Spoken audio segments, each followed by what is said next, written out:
Let's open the book on this. Today in Atlanta, a landmark ruling could set a serious new precedent for how local businesses are held accountable in sex trafficking cases.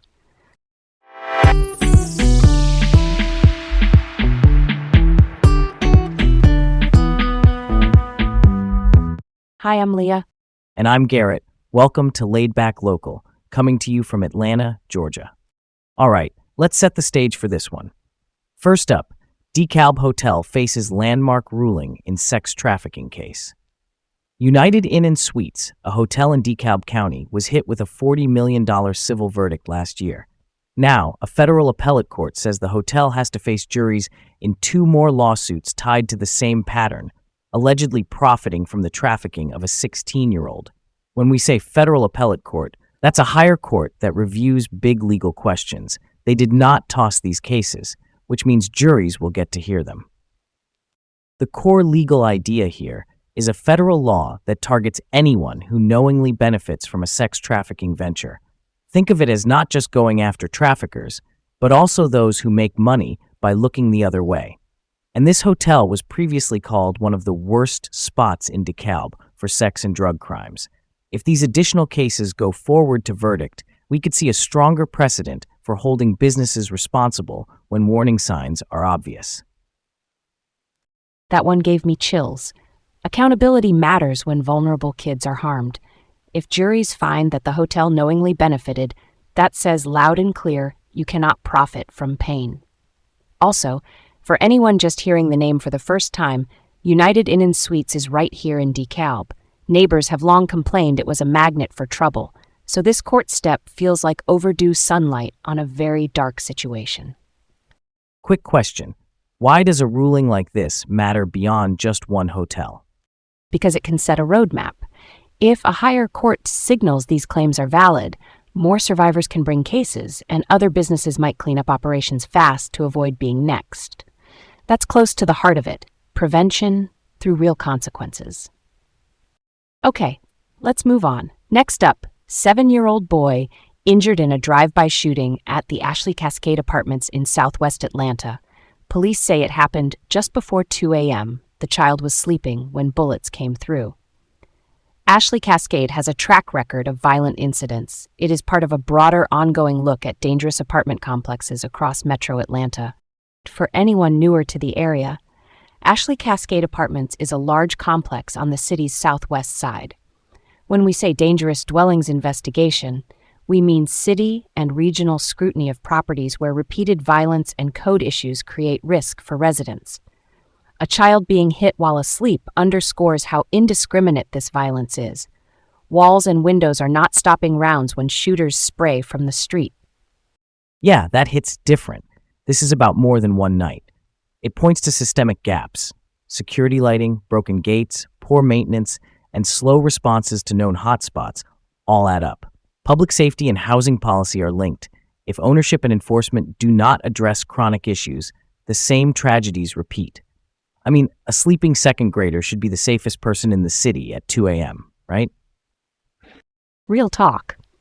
The urgency here is making prevention visible. Better property standards, quicker fixes, and consistent policing around these complexes.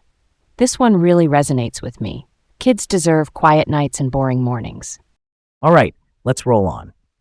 Next up, ICE reevaluates plans for new detention centers in Social Circle and Oakwood. Quick definitions. ICE is U.S. Immigration and Customs Enforcement. Their job includes detention for immigration cases. Social Circle and Oakwood are smaller Georgia cities east and northeast of Atlanta, respectively. The Trump administration paused plans to convert warehouses there into detention centers after local officials raised concerns about whether city utilities can handle it.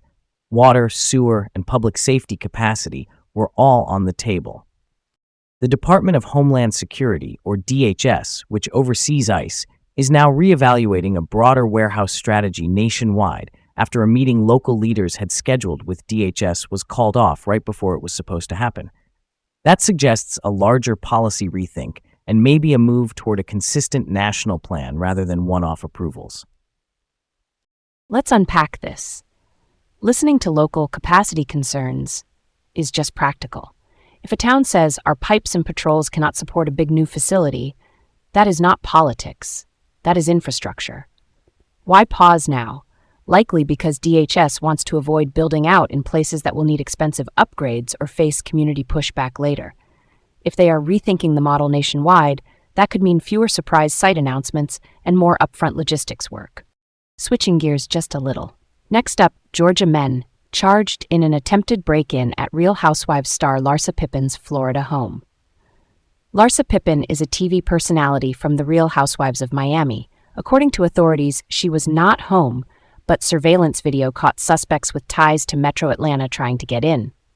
Police say this fits a broader trend of crimes aimed at reality TV figures, whose schedules and locations can be easier to track from social media. Wow, that is a curveball, but surveillance cameras can make or break a case. For public figures, layered security matters. Cameras, good lighting, alarms, and not posting real-time locations online. And for anyone thinking, is video really that helpful? Yes, clear footage gives law enforcement timelines, face matches, and vehicle details, which speeds up charges. Not gonna lie, that is one piece of tech that pays for itself. On to the next thing. Last up, some hopeful news close to home. The historic Odd Fellows building in Sweet Auburn is now a transitional housing center run by Georgia Works. Quick explainer.